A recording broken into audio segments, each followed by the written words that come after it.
Welcome to the First Turn. I'm your host, Hyena, and today, Llama and I talk more about the 10th edition previews for Warhammer 40k, the retiring of rules from Forgeworld for matched play, and hands-on with Star Wars Shatterpoint, and more. Enjoy.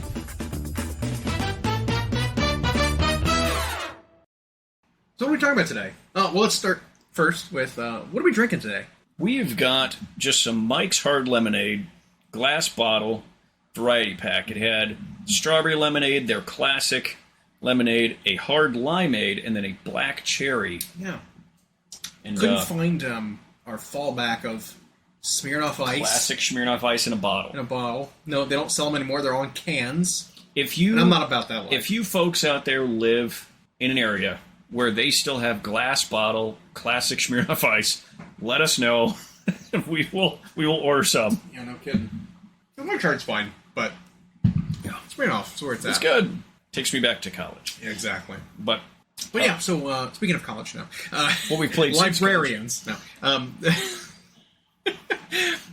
What are we talking about today?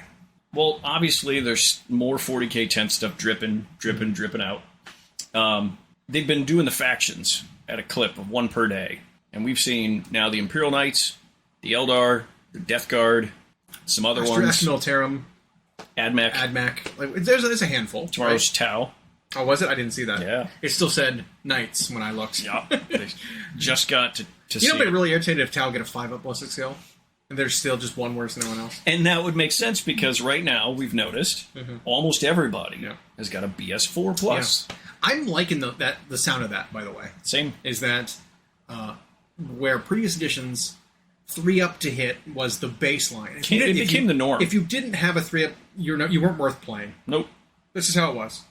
Elite Space Marine units were hitting on 2s because they had to do better than a 3 to be, interesting and elite. And then everything else was hitting on 3 as well, right? Yeah. You got to the point where even like chaff units in,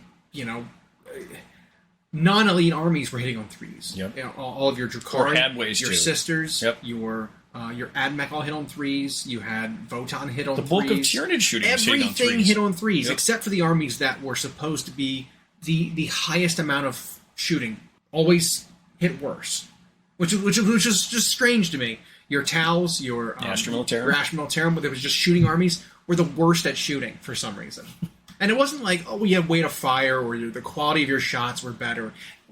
No, none of that. The only reason that Tal did well is because you could get 3-up to hit on Farsight. Yeah. Farsight Enclaves. On one super unit of suits. Yeah. And so it's like, that was weird. But now everyone's getting this treatment of your base to hit is now 4-up. Elite armies like Space Marines now hit on 3s. Yep. It's like, okay, I kind of like the sound of that. But, man, tell you what, so many people who play those armies that now have a 4-up to ballistic skill who are riding that 3-up for such a long time are moaning. Yeah. Man, I've heard so much belly aching about it. And it's like, but all these armies have ways to get better ballistic skill very easily. Yep. And so it's like, hey, how about calm down? Or they get rerolls, or they get cookies on 6s, or there's so many ways to make your shooting better than just looking at the raw stat of the 4+. But and then all we've gotten to see is a gun, a character, and then one unit from every army, basically. Yeah. And it's like, that is not enough of a picture. We don't know what an attached character does for a unit. Right. In different armies. We still don't know that much at all. We don't know what the full scope of army rules are. Because we've seen, for most armies, one rule that an army gets. And I highly doubt that's all you get. Right. Like, for example, with Death Guard. I saw the Death Guard subreddits blow up with people complaining. It's like, where's disgustingly resilient? Where's that rule we've had forever? Where is that? I don't see it listed anywhere. And it's like, well, we don't know everything that you get. Right. And it might be down there with your plague auras of -1 toughness in an aura, which is that's massive. It can be massive. Maybe your other part of that is you get disgusting resilient and 5-up more, don't know pain or something. Whatever. Yeah. We don't know yet. So it's like, all right, calm down. And you're right. They've typically been showing, and when they have shown heroes for armies, a lot of them have been like Epic Hero, and which could be different than the guys who attach to units, right? So, or even the ones that we see that could be attached. We don't see the back side of the card. We don't see the front side, and the back side has all like those details. We don't know any of it. There's still so much we don't know. I know, exactly. The conclusions jump to are always, and it's not even like the worst. And it's not even a case of like, well, I'm going to set my expectation bar low, so whatever I get, I'm happy with. Right. No. They are shooting for that moon of, this is the worst thing ever. I lost the thing I knew. I wanted this edition to change, but now that it's changed, I'm mad. Like, you know. Exactly. But you have been a Tau player since you had the option to not equip suits with fists. Yep. And they're supposed to be up tomorrow or today for our listeners, Friday. I expect BS4s. I hope so. I hope it sticks with BS4. I'd love to be the same as everyone else. And I think what we'll see is they'll show probably what's... we got new plastic, what's his name? Farsight. I think we'll see one of those. Either Farsight or Shadow Sign. Yeah, they'll show one of their cards, the front side. Yep. I think we'll see one of the huge guns on the Storm Surge or whatever. Sure. Like they did for the Knights. I agree. Yep. We're going to see a Storm Surge gun. And some unit. Yeah, and then we'll see Fire Warriors, either Fire Warriors or Crisis Suits. It'll be one of like the core staple units. That's all we'll see. Yeah. We'll see what Marker Lights do and what maybe they'll show what stratagems do. Who knows? Which, on the so far, I like the look of the new stratagems. They still feel stratagem-y, but I do love the bullet point of the here's what it does, here's when you can use it, here's a restriction. Right. Super clearly defined that way. And again, if there are much less of those in the game, the better. Now it really feels like a resource you have to think about spending. Now, I have seen page leaks from the 10th edition rulebook. As is to happen. Yeah, I don't think I've gotten a full picture of it. But there are some gaps in the knowledge that have been filled, which is nice. Like we have, I think, a complete list of the basic universal rules for weapons. Okay. We have a list of that already. There's one we didn't see before called Precision that is Sniper. Some weapons will have Precision. There was a stratagem shown off that, or in there, that was for characters specifically to snipe other characters in a duel. In close combat, you can have your attacks from your character that it's attached to a unit have their wounds allocated to a character in the in the unit that they're attacking. It's like the old fantasy challenge rule a little bit. I mean, it's 40K had that too. Yeah. Yeah. So it's a little bit like that. So you can allocate wounds and pick off a character from a unit and it can't hide, which was cool. But it was only in melee, so that was neat. But precision as an ability now can be anywhere. You can have precision melee attacks. You can have precision shooting. You can have precision psychic powers. And this is like a weird comment that I'm about to make. I actually think those types of adjustments makes 40K feel more like a game. Yeah. So, because 40K has always been this weird amorphous blob of like game and hobby and cinematic, and like, but it's always got a huge competitive scene anyway. But games that have like some tighter rules, just those keywords make such a huge difference when you can look to your opponent and be like, I'm going to shoot with this gun. It's got precision. And they immediately know what it is because that's a rule everybody has to know. And I like that. It was like watching people play War Machine, and even though I didn't know the rules, they were just keywords they would always say, like, oh, this guy's got tough or whatever. Right. And so that's universal across the game. I'm a fan of that. So that was pretty good. Does it seem like the list of USRs that was enormous? So they didn't have that many. Okay. Right? Like I said, it was only the weapon quality USRs that I saw a list of. There weren't other ones that, like Epic Hero. I don't know what that is. Yeah, we still don't, really. We know what stealth is now. Okay. They define stealth, and that's just -1 to hit. Oh, okay. No, -1 to be hit, sorry. Yeah. So, like, when you had the Stratagem Zone, I think Belsari's Call had a 6-inch bubble of units nearby him gain stealth. Oh. It's -1 to hit. Yeah. That's it. Okay. Stealth. I imagine something like Custom Force Field will be similar, probably. It might be a Film of Pain or something, or an invuln. Okay. Something. I don't know. We'll see. There have been a lot of rerolls in the game with the statement of no rerolls or less rerolls. Yeah. I've seen a lot. So anyway, they've shown us a lot. Just a weird thing I was noticing. Oh, like the new Dreadnought, the new Rifleman like Dreadnought with the missile launcher, las cannons. I misinterpreted what it did initially. It has a rule that lets it re-roll hits against units above half of its starting strength. Well, they've defined what starting strength equals. Yeah. And that means like the number of models in a unit when it's, added to the battlefield. Vehicles, starting strength is equal to their wounds. Yep. So if you have less than half of your wounds remaining, you're below half starting strength. But that means if you're above half wounds, you're above half starting strength, and the new Dreadnought rerolls hits against things above half of their starting strength. So against things at full health, they reroll all their hits. Against fresh, out of the factory tanks, reroll hits. That's brutal. Yeah. So that's interesting. Yeah. So you define some stuff like that. They defined how movement works if you have fly. That was nice. They defined how climbing works. Most things in this edition, it seems, are going to be solid.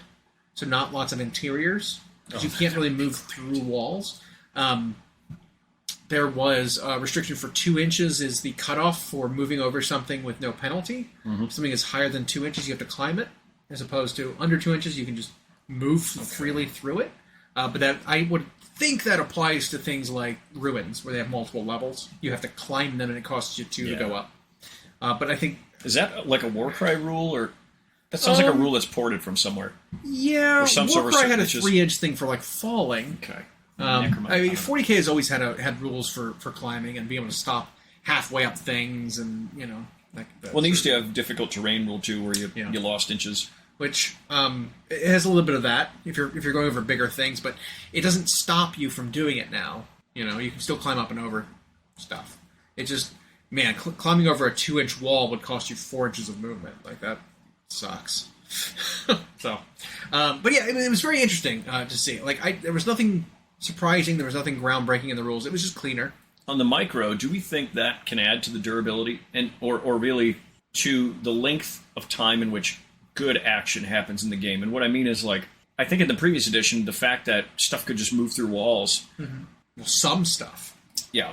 But it would speed up the game, but it also sped up the rate at which units just went out and got killed. Yeah. This, like, now you have to think more about what they're going to move through. It's going to eat up a chunk of your movement to do it, and then... I like it. Like, they're real big on the nostalgia and the pulling from the past at the moment. Mm-hmm. You see, like, the design of new models are very evocative of old models that maybe haven't been around for a while or were designed a long time ago. A lot of the rules in the new edition seem like they're trying to pull, inspiration from 6th, 7th edition, 5th, 6th, 7th edition rules. There's a lot more of those. Like, it feels a lot more like an older edition. Like, they've undone some stuff from 8th and 9th. Not bad, in my opinion. Because they didn't go back to, like, useless tables and stuff like that. Right, exactly. Yeah. Speaking of tables, hitting, wounding, all that is the same as 9th. Okay. So half, less than, equal to, greater than, double is still the wound roll chart. 2, 3, 4. Yeah. Yep. Hitting is just your what's still in your chart. Pretty standard. It does seem like they are trying to do more interesting things with guns too. Damage doesn't spill still, if that was a question. It still doesn't carry over, which is nice. I do like the granularity of their rules, though, where they have some things that have X as a qualifier for a universal special rule for quality for a gun. So, like, we were seeing the Monolith from Necrons last week. The Death Rays were sustained hits D3. Well, that means if you roll 6 to hit, you roll a critical hit, which triggers your critical hit effect, which is sustained hits, which adds an extra D3 hits to that gun's hit roll, kind of thing. And so you shoot one time, you might generate 4 wounds, up to 4 wounds from that one shot. But that D3 could be any number. It could be D6, it could be 10. Sustained hits 10 would be insane. But it could be. Could be a flat number. Tesla was what would be essentially sustained hits 2. Right. So if you hit with the 6, it'd be 3 total hits. They were showing off a super melt-a-gun, and one of the knights was melt-a-4. Yeah. So if you were in half range, it was D6 plus 4 damage on the melt-a-gun, whereas the normal melta was D6 plus 2 in half. It's like, okay. You can give some granular, you can dial in some balance there with how much extra that might even be something if they deal. have to fix later, they can they can do just it. tweak. The rapid-fire battle cannon had a really interesting thing. It was rapid-fire D6 plus 3. So if you're in half range of its 72-inch range rapid-fire battle cannon, so if you're inside of 36 inches, it's 2d6 plus 6 shots at flat 3 damage. Yeah. That's real. That's that's pretty good. -1 AP. Yeah. So not that bad. So you're actually killing like elite infantry or bikes or something like that, and which again, the role specific weapon I like, and I hope there's cost for this, because when we have seen stuff that on paper, even though we don't have full context, looks insane, we gotta hope that it's costed appropriately. Like, right? Knights, just basic knights with their chain sword and rapid fire, maybe be like 600 points instead of like the 450 that they were in the previous edition. Maybe there would be that much. Maybe the big knight, Castellan, and the Dominus. What's the other one? Well, we were just laughing about last week or the week before about how many things are called Castellan. In Warhammer, lore, period. Everything is called Castellan. Well, the one knight is called a Castellan. The big one with like the harpoon. What was that one? That's the one that starts with a D. Okay. The Castellan has just an array of ridiculous firepower. Okay. But it's the same chassis. Yep. The bigger the chassis. big one. Yep. Okay. Well, that gun was hilarious, by the way, too. Yeah. Strength 24 with the harpoon, hitting on 2s. Critical wounding vehicles and monsters on a 4+, which means it triggers its thing to be just devastating wounds, which is just mortal wounds. So on a 4+, it wounds everything on a 2, pretty much. But if it wounds on a 4, it's just, 12 mortal wounds? Yeah. Oof. Okay. So that guy's got to be expensive. I mean, it's a one-shot gun. Yeah, right. But hitting on 2s, wounding on 2s most of the time, or critical wounds on 4s, like it's gonna hit when it hits, which is fine. But I wonder if that guy would be in like the 800 point range, and I could see some of this stuff being costed way up. I could see an 8th and a 9th when stuff kept trending cheaper. Because even though in 9th they wanted to bump up the cost 15-ish% from 8th, they didn't stick to it. Stuff got cheaper anyway. Well, look at especially at the end. Yeah. Right? Space Marines were 16 or 18 points with free upgrades. Yeah. And that's not 15% more. No. And it's because like when stuff dies so easily, you have to justify people who want to play it. And knights could get killed by most armies. Yep. And so now maybe if there is indeed a little less zip on everybody's firepower, stuff is a little more durable, you got to make a knight cost 700 or 800 points or whatever for a big one. Yep. I can see it. So yeah, so I'm again super excited about 10th. Everything I've seen, nothing is turning me off of it. No, we got a lot of buzz around the store about all the complaining of like, well, my army got nerfed. It's like every army got nerfed. Yes. Like that's the thing. It's like looking at in a vacuum. Yes, the numbers on your characters and your units are not the same as what they used to be. Yeah. But everyone's has changed. Cool it. Yep. We're all going to wait to see how it looks in the future. Yeah, we're all going to be playing in the same playing field here. Space Marines with their 3 up to hit might be like 30 points each or something. You don't know. Yep. You know what I mean? Like, we don't know where it's going to be costed. Right. We'll see. So, I'm very super excited about that. Probably about a month. Within a month, it'll be out. Gotta be. Yeah. If page leaks are starting to appear and they're churning out the faction stuff this quick, our original guess that if they were doing a faction a day, 5 days a week, they're going to be done before May is over, and then on the AOS side, well, actually, before I get to that, because I just thought of it, Forgeworld, we got a little announcement about what's happening there. Legends, yeah.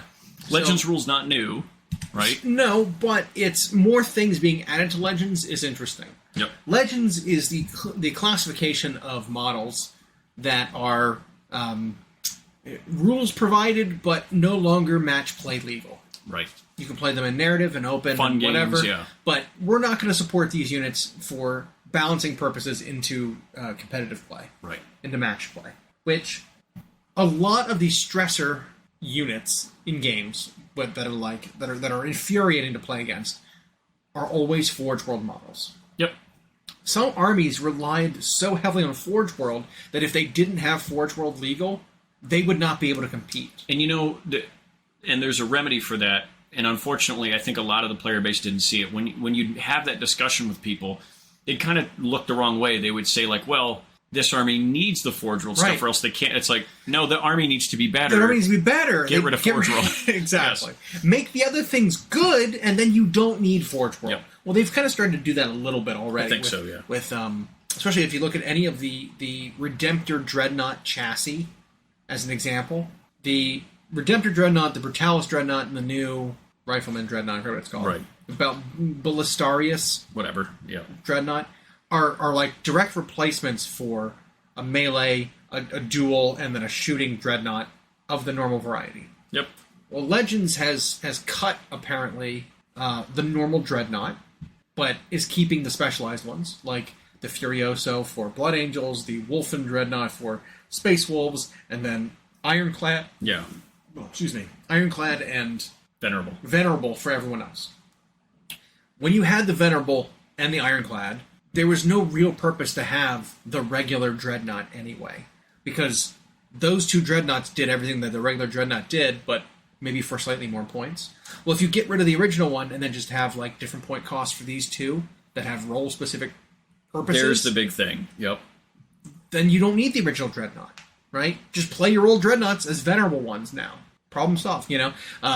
They cut another one that never had a real model, which was the Relic Contemptor Dreadnought. I think one Space Marine chapter had an actual body for a Relic Contemptor Dreadnought, and might have been Ultramarines or something. Like, otherwise, you played a Contemptor and just labeled it Relic. Exactly. And, yeah. And then put whatever guns you want, because it didn't follow the rules of the Contemptor Dreadnought. It could just... And it was somehow cheaper than everything, but it was BS2, weapon skill 2. Yeah, insane. So, like, stuff like that's getting cut. They did phrase something very interesting in the article, though, that was saying things aren't going to be released in resin anymore for 40k. Everything going forward will be released in plastic. But this round of Legends didn't cut everything from Forgeworld. No. It was only, like, some stuff. Yeah. You know, it was like Space Marine chapter named characters for chapters they're not going to continue Minotaurs with and Blood Ravens and that kind of stuff. But they also cut a couple of Tyranid monsters, some Tyranid units. But what's interesting is like there were plenty more that they didn't cut that are going to stay which are equally old, usable in match play and stay in resin. But it makes me wonder if, well, are there going to be things being released for Tyranids, for example, that are plastic and have, you know, the same role as some of these Forgeworld ones that are being cut? Maybe there will be a bigger Dimakaran replacement that isn't called a Dimakaran, but does basically the same thing. Yeah. You know, or maybe we'll have the Turvagon be able to do the same thing that a Dimakaran does. You know what I mean? The Trigon. Yeah. That's what I meant. Trigon and the Moloch. That was the two. Those are the two I meant. The snake ones. Yeah. Maybe they'll just, like, they'll do what the Dimakaran did. And so now you don't need a Dimakaran anymore. Yeah. Something like that. And or the new Brain Bug, maybe it'll do what the Malanthrope did. That was my immediate thought when they released new heavily psychic creatures. Just in the Leviathan box set alone, it was like, oh, that they can get rid of that stuff then. Exactly. I didn't see like a Hydra Jewel equivalent, but again, they can have a ground monster do what those Maybe did. the new Carnifex Screamer Killer will be like, well, this is a barbed Hydra Duel, essentially. Yep. You know, tough 12, buckets of attacks and D6. High strength attacks, You don't need a Hydra Duel anymore. Yep. You have this thing. And we saw that for a couple of things, like the Necron Heavy Flyer thing. Which they very well might get a new flyer for Necrons or something. Maybe. You know? Or maybe the Doom Scythe will be so good you don't need the bomber. Finally. You know? And so that's room for speculation. You and I really have both been on team like Rip the Band-Aid for trimming things that don't need to be there. Plus all the Forgeworld stuff is more things to keep track of, another book to carry, another and like you noted out, most importantly, it was stuff that they rarely, if ever, revisited when it came time to balance. Right. And so something would happen, a chapter approved, or a series of FAQs would come out in the game, Forgeworld stuff doesn't get touched, all of a sudden people realize, hey, we got this new thing, now what if I bring this Relic Contemptor into my Iron Hands, who have a stratagem that can make it a character. So it can't be a target. And new character rules, it can't be targeted out in the open. Yeah. And then it's BS2, it has a built-in reroll because it's Iron Hands, and I can put a artifact on it or whatever. And so then it was just absurd. You had all these counts as Iron Hand armies just playing that. Or the balance happens where Dreadnoughts go up in points, but the Relic Contemptor, which is the best of them, doesn't go up because they don't touch Forgeworld stuff. No. Yeah. And all of a sudden, everything else that's worse costs more points than the Relic Contemptor. And so it's like, well, why not play the Relic Contemptor? That's in every army now. It's just better. Yeah, that kind of thing happens a lot. It does. And Forgeworld always has too many unique rules on their units. Yep. And so they're always in the realm of either everything is not playable garbage or everything is way too good, why not take it? Yeah. So the more they trim from that and the more they announce it's just going to get bumped to Legends because it's not going to count anymore, fine. Yep. And if they're slowly starting to replace kits with plastic, maybe Horus Heresy wasn't the only stuff they're going to port over to plastic. Maybe that was just the easiest start because it's Marine stuff. Right. Maybe Necrons and Tau and Tyranids and all that stuff are going to get plastic equivalents. It'll be super cool. Because they said that, like I said, the things being released are going to be plastic from now on. Yep. So, like, yeah, maybe we'll see some of these things that were Forgeworld be plastic versions. And then they specified, over that, they specified you know? like their Titans will still be right. there. Things because, we can't do in plastic. Right. Because they're too big. Yeah. Fine. I'm down with that. And they could. It would just have to come in like 10 boxes. 28 sprues or whatever. Yeah. So it's really funny. Yeah. That's all fine. I was thinking about AOS because somehow we got a slew of tournament results that came in succession, and they were in different places. We had an Australia one, we had a 72-person one, and then we had one in Canada that popped up this morning. And I remember, like last week, we had this momentary breath, not quite panic, I would say, but we were like, oh no, because there was someone who had won a tournament with the Caradron Overlords list, and he described doing the very thing that we hated about them mid-second it, where they were just like... You play safe with your big gunboat. Yep. You can't be touched because you're so far away. Yep. You take off from the board, land outside of 9, obliterate your opponent's best thing. Yep. Neuter their army, basically. And then leave. Yep. Yeah. And then a bunch more tournament results came in, bigger tournaments, namely, and that just wasn't happening. Right. There were Caradrons that did okay, but it seemed like there's plenty of armies that do deal with them. Yeah. And I actually saw a lot of success from two of the newer books, the Blades of Khorne and the Hedonites, putting up some results. You liked both of them. I did. Yeah, they get a lot of really cool just army-wide buffs for playing the game now, and they're pretty good. I like both. They don't feel like they need to rely on allying in Slaves of Darkness anymore. Their stuff on their own is good enough. Their charts that they get from their buffs are great. Why would you ally in an army that's sub 45% win rate? Yeah, right. Well, I've said it before, but Slaves of Darkness units are just too expensive. While Chosen are amazing, yep, they can't carry the army. No, because they're too many points. You can't have enough Chosen to carry an army. Everything else is just kind of mediocre. Chaos Warriors hold the line like they're supposed to, which is fine.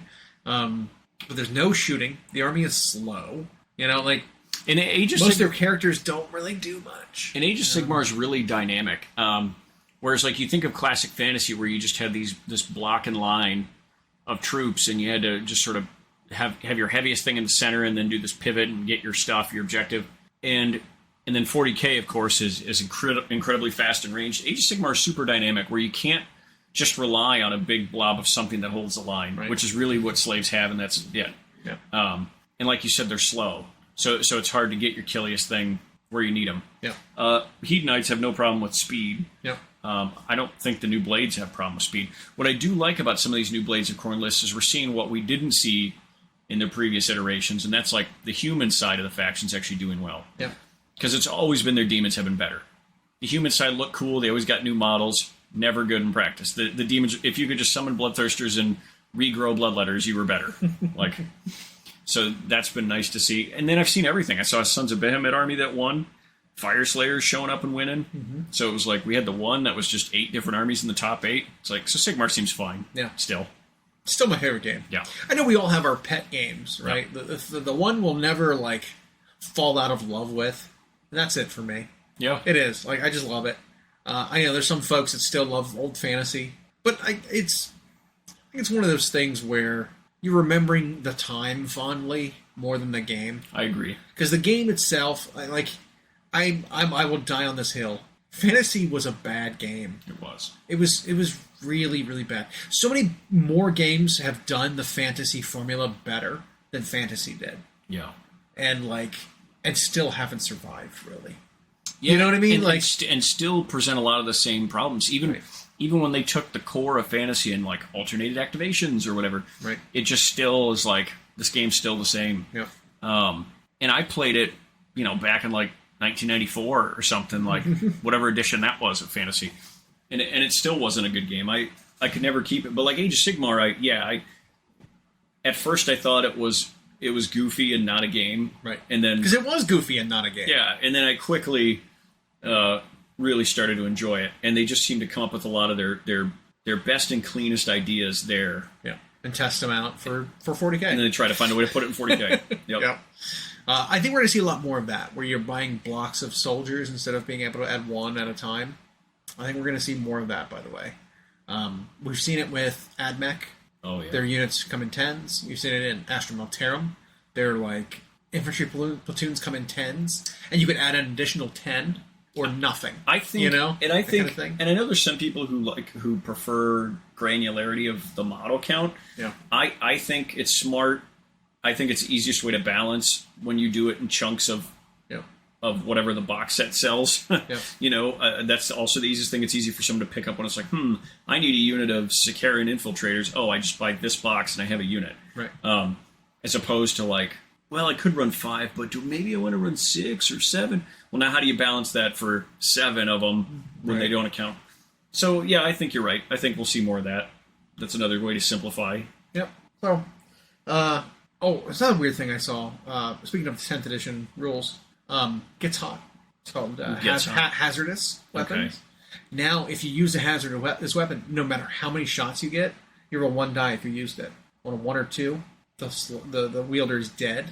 So it gets hot, right? Yep. But instead of it being like, well, my gets hot weapon is 3 shots, I have to roll 3 dice per guy, and they would die, on a 1. Now it's you roll 1 die per gun being used. Even if you have 80 shots. Yeah. Even if you have 80 shots, yeah, right. Yeah. It's one roll. If it's a monster, a hero, or a vehicle, you take 3 mortal wounds. You don't just die.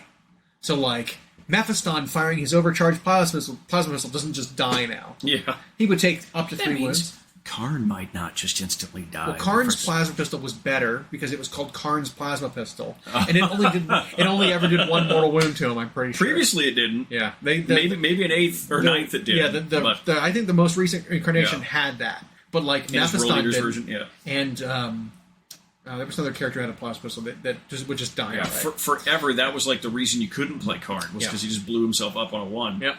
Yeah. So funny. And then that die roll is also modifiable with the generic command reroll. Is you can undo or you can reroll one of those dice.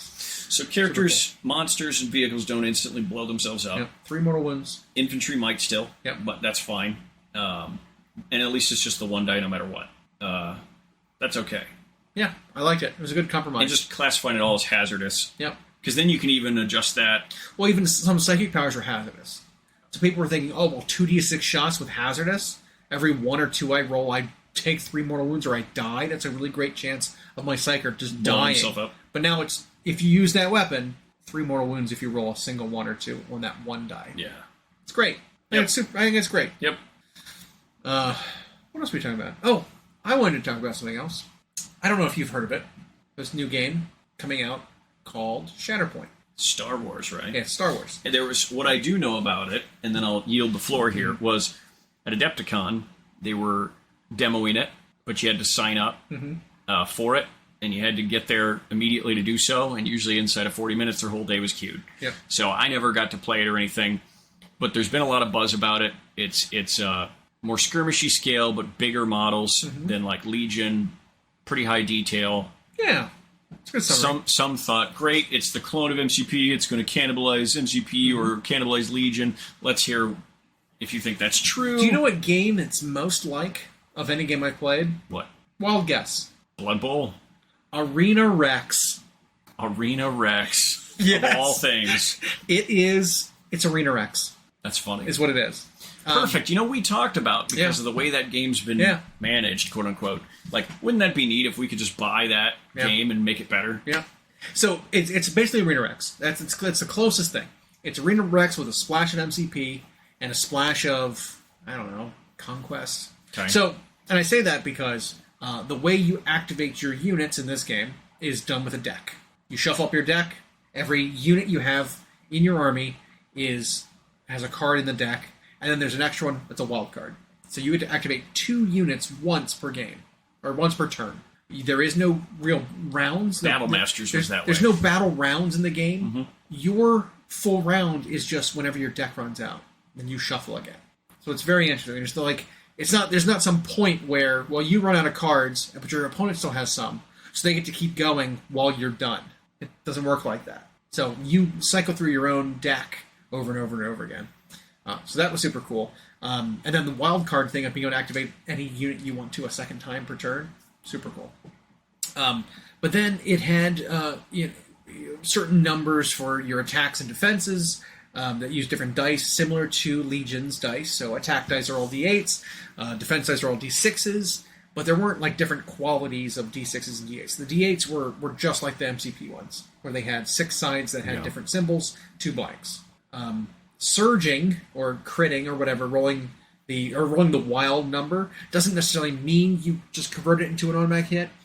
What happens is, based on the number of those wilds you get, your units have predefined ranges for, if you roll X number of them, what it converts into in terms of hits or defenses. So it isn't just like a 1-for-1 like MCP is, where it's like, well, I rolled out of my fucking mind bonkers on these 7 dice. You just die. Mm-hmm.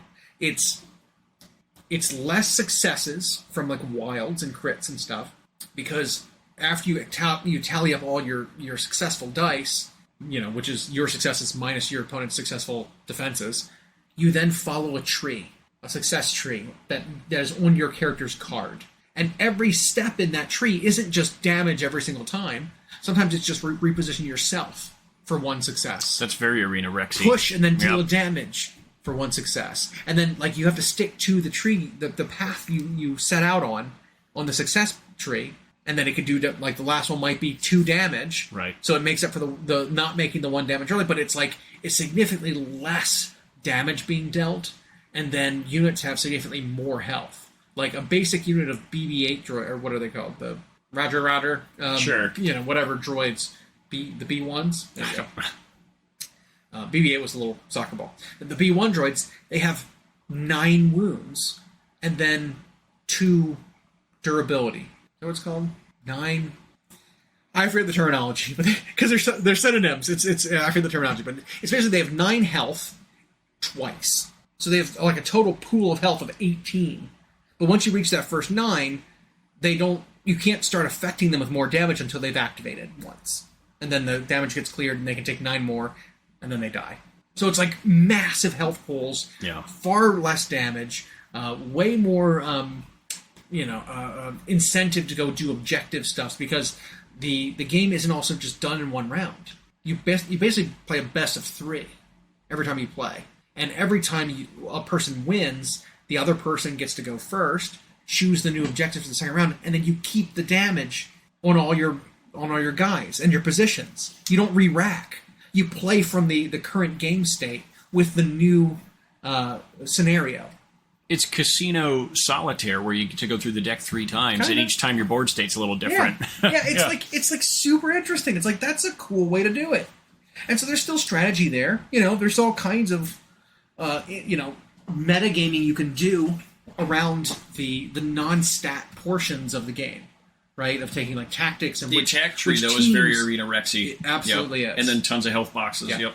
So yeah, it's super cool. Like, I really like the look of it. Because we got a demo copy from the store. Yeah. And we've got all the models all assembled and painted, and we can run through it and play. The rules are not that complicated. They're a lot more simple than MCP, I would say. But the game just feels a little slower, in that, like, the pace of the game isn't slower, but the end of the game comes slower, if you know what I mean. It's not just like sudden, like, oh, game's over. Like most games like that has that kind of thing, right? Even if the game doesn't actually end, you get to a game state where you're like, I have no chance of winning here. We'll just call it here. The game's over. You win. Right. This game feels like there's an incentive to play the whole game out the entire time, because there's more of a chance. So I don't know. It was very, very interesting. I'm very excited about that game. We're doing like a store event for the release, and I've already signed up for it. I'm gonna play it. You're gonna commit? Yeah. You're gonna do it? The models look cool. Yeah. They've got they're very high detail. They've got planned with the starter box. They've got like 6 or 7 other like teams. They're called squads, and they make up your force. That's what it is.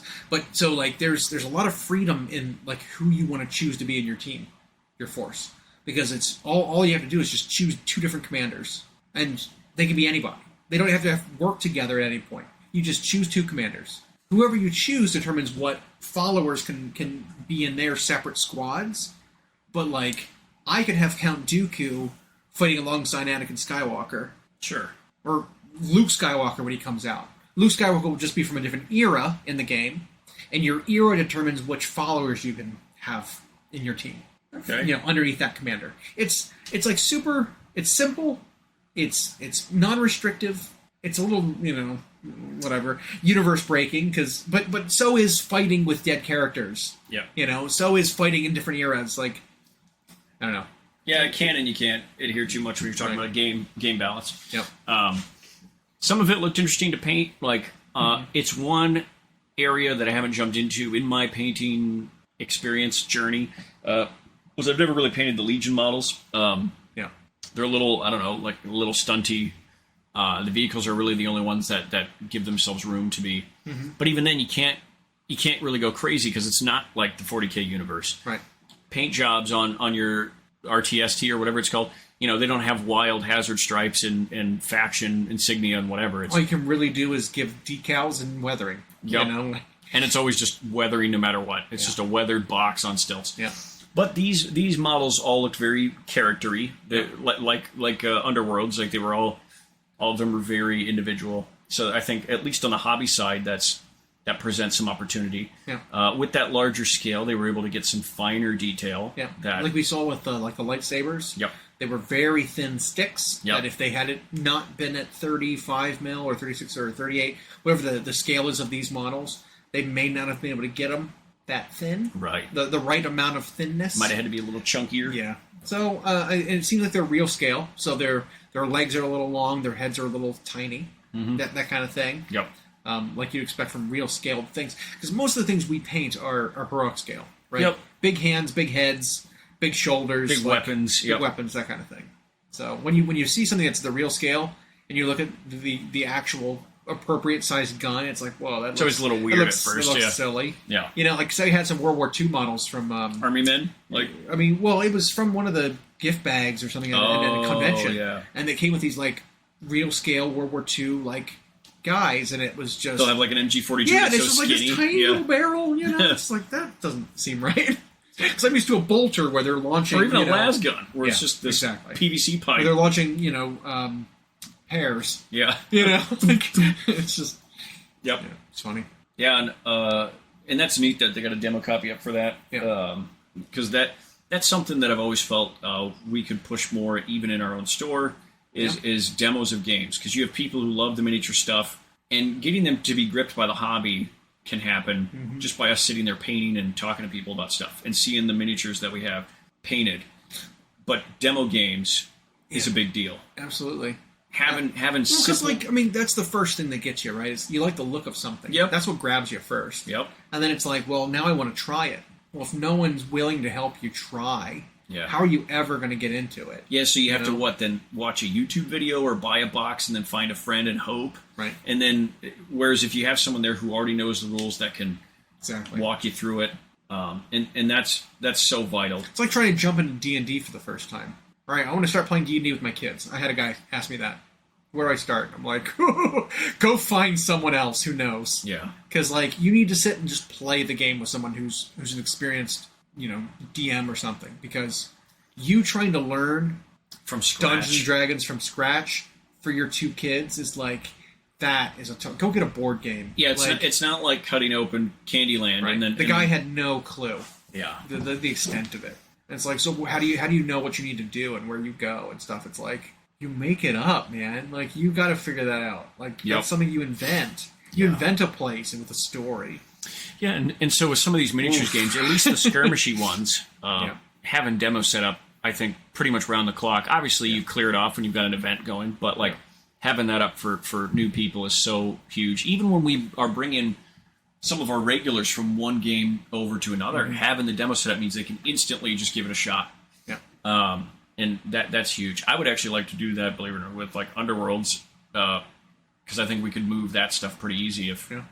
Well, it's any of them, right? Any of those skirmishy ones. Underworlds, Warcry, Kill Team, Necromunda. Blood Bowl. I mean, granted, those are all GW's versions. Yeah, but they have so many. But the same with any other game. Yeah. You could set up MCP and have that ready to go. You could set up this new game, Shatterpoint, have that rated because all it needs is 8 models. That's every single game is played with 8 models of Shatterpoint. 2 commanders, 2 secondary, or 2 primary characters, 2 secondary characters, and then 2 support units, which are both 2 models each. 8 models is all you need for this game. Yep. Which is, I think, a huge selling point. But yeah, I mean, just anything that only requires a handful of things, like, absolutely can have it set up to go and ready to go. You know? Yeah, because even the biggest one of the ones we just listed, which would be Blood Bowl. I mean, any of the games are 10 to 15 models. That's it. That's what I'm saying. Like, it's only you only have to worry about expanding it later. Right. Like, if people want to change their roster or try something new or have more options, but like to get into most of these, it's like just having demos available. Yeah. Even if you keep them like some places store their board games, keep them in a box packed away. Someone wants a demo, you bust it out. You've got painted models. Right. Go. I agree. And that's exciting because those games are all quick too. All those games are pretty quick. And I don't know if that's something we talk about enough. Is like helping people learn new games. There's like a way to teach people a new game, and some people aren't equipped to do that. Yeah. Some people. Well, can't I mean, we teach a know game. people who just information dump on a new person and just drives them away immediately. I've seen it happen. You see someone's face when they go from being excited to being like, "Oh, okay, So now it just sounds and then just drains the life, just drains their face, and they're like, and they put back what they were holding, and they walk away, and they think don't about care. it, yeah.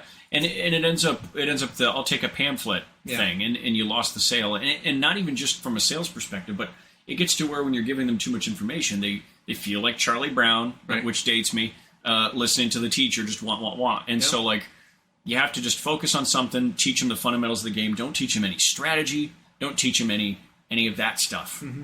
Any list building tips. Don't worry about any of that. Don't teach them what's competitive right now. What do you think looks cool? Yeah, choose that. Start and there. We'll start there and play a demo game. Yeah, like put the models together. Get acquainted with your models and like fall in love with them. That's the thing. And right? get used to hobbying. Right. Yeah. Like, and then you can worry about all that other stuff if you want it. You might find that first box of things you got maybe wasn't the best things to start with. Maybe they aren't that good in the game, and you're not going to use them when you start playing, and you get a hang on it. But like those were your starter models. Yep. You're going to have a soft spot for that starter model. And at the very least, you can forever. You can do a couple of things if you decide that's not the direction you want to go. Yeah. You can either sell them, trade them, hang on to them, and not use them. Use them for specifically working on hobby skills. Yeah. Working on your assembly, your conversion, your painting. Yeah. You ever opened a box of something and then just immediately were like, nope. And it's like when you were a kid, or even as you got to an adult, and you go to like a family Christmas and someone buys you a gift and you open it and you immediately are like, not even close. But you just have to like, well, I've got this. And it's like, I've done that with models where you thought it was a good idea when you bought it, especially at a convention. You impulse buy something. There have been get home. there have been entire purchases where I'm like, why did I do this? Part of it for me wasn't just like I didn't like the thing or like I regretted it, but it was just the scope of it was just too much, right? I did it with I bought into a game called Zombicide. Okay. When it was on Kickstarter for their sci-fi version, which is basically it was Space Hulk kind of game. Just with zombies. Yeah, but it was just undead and monsters and stuff in space. And I got it over there. But when I bought into it initially, I did the the Kickstart pledge and everything, and it just kept going stretch goal after stretch goal after stretch goal. And so like more and more and more things got tagged on. So I did like the whole bundle, and it was like $150 or something. And it was just like the base game and the expansion. Well, the stretch goals added 2 more expansions, and an additional like 300 models. When it arrived, it came in this gigantic box, like a moving box. And I opened it up, and it's like 500 miniatures. Whoops. And it's like, this is too many miniatures. Like this is too much. Like I was just like overwhelmed just looking at it, and I just make sure nothing got mixed up, and I make sure they stayed in all their spots. I spent more time trying to make sure that the games stayed organized than I did like any effort putting them they were all single piece models, but like getting them painted or anything. I still haven't painted any of them. I've had them for a few years now. I haven't touched it. But that kind of thing, where it's like I paid for it, and 2 years later I eventually got it, and then like, well, now what am I going to do with it? Nothing, and it just sits. I don't think I've ever had it to that scale, but I did have that as recently as Adepticon when I bought the new Horus Ascended. Okay. Oh, I forgot about that. I have it. Huh. Beautiful. Yeah. Like, Forgeworld always did a nice thing with the character series, the box and everything, but I open it and it's just like the 3 clan packs, his pieces are huge. Mm-hmm. They're the Forgeworld resin, which is always a butt to work with. They have like the P diameter feeds. The resin feeds like that are just wooden dowel sized. Yeah. And you have to cut through without damaging the piece. Yeah. And so every time I get out like I'm going to assemble it, I look at like the clock, what else I could do in that time, and I put it back. Mm-hmm. But one thing that I would not be disappointed looking at that's overwhelming, that I'm pretty sure I could tackle, is a monstrous plate of food. Okay. Let's eat.